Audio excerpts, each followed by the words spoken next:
The foundation of Am Yisrael comes from Yaakov. Why Yaakov? Because Yaakov was Kadosh. Everyone that has been, learning with us over the years, anyone that's been learning in general over the years, is very much familiar with the story. This is when Am Yisrael, in essence, begins becoming Am Yisrael.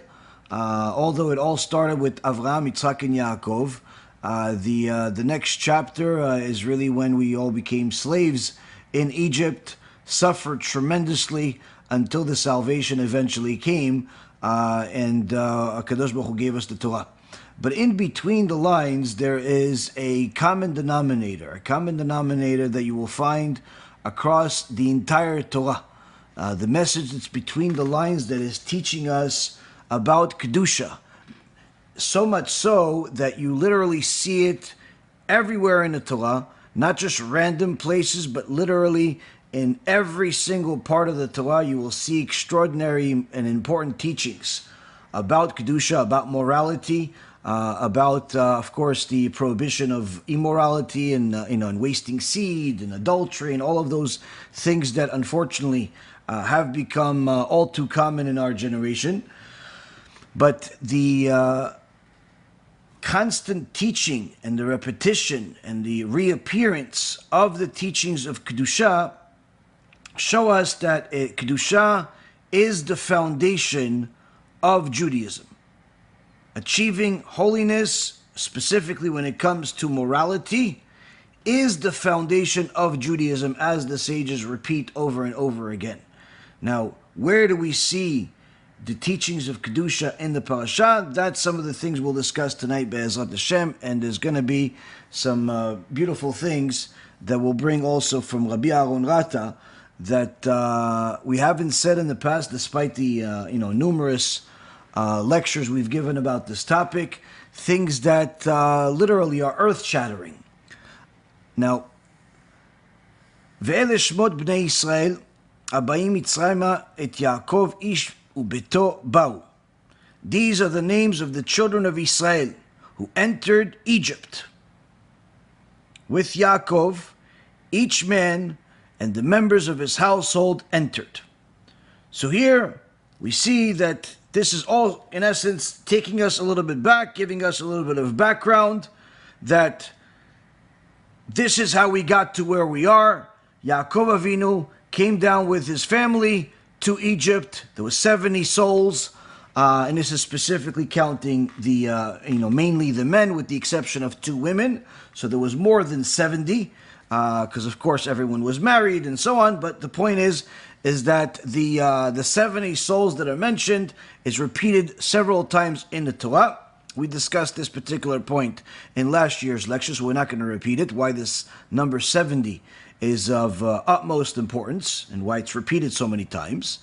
But then we see something very interesting that perhaps we missed until now, where we see here that after it's giving the names of the tribes, Reuven, Shimon, Levi, Yehuda, Issachar, Zvulun, Binyamin, Dan, Naphtali, Gad ve'Asher, ויהי כל נפש יוצא ירח יעקב 70 נפש ויוסף היה במצרים. All of the persons who emerged from Yaakov's loins and entered Egypt were 70 souls, and this includes Yosef, who was already in Egypt. Now, in today's language, or the way people speak today, generally when you say, this is Yaakov, and you'll say, this is his sons, this is his daughters, or this is his family. And if you're going to say, this is what came out of his loins, the average folks out there immediately have dirty things coming out of their mind, dirty things pictured in their mind. And if they were connected to artificial intelligence that is going to take their thoughts and turn them into pictures, Hashem Yirachem Aleinu, of what would actually come out. But our Holy Torah repeats this multiple times, where it says, all of the persons who emerge from Yaakov's loins. Why do I need to know this specific detail? Obviously, if they're his sons, that's how they came out. What is this biology lesson that I'm getting here? Know this. Kedusha is highlighted in the Torah.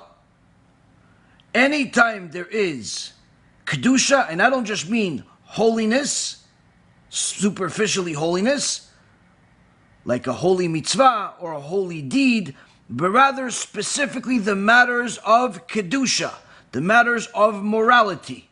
That's how it's called in the holy language, Kedusha. Kedusha is highlighted in the Torah because from a Kadosh comes out.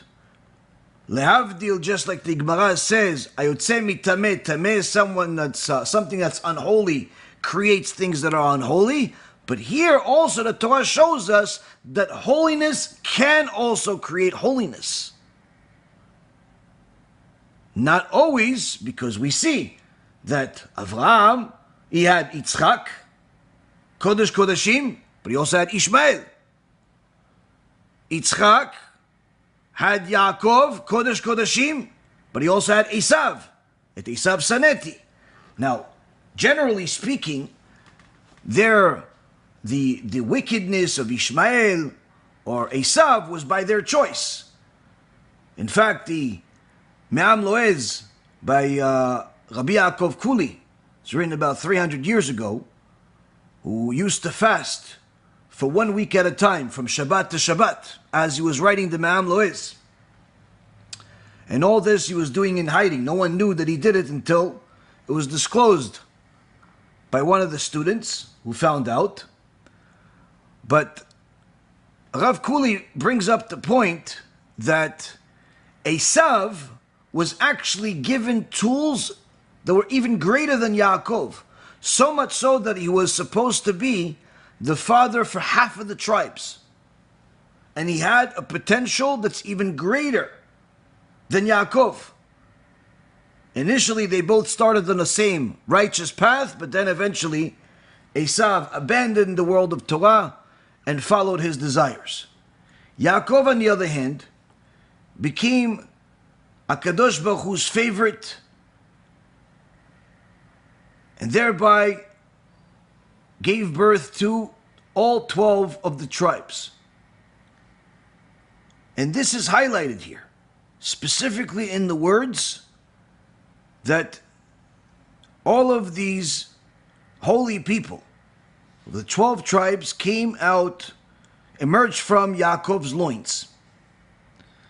Now, why does the Torah want us to know that this happened specifically this way, even though you can simply understand it on your own? To emphasize the importance of Kedusha.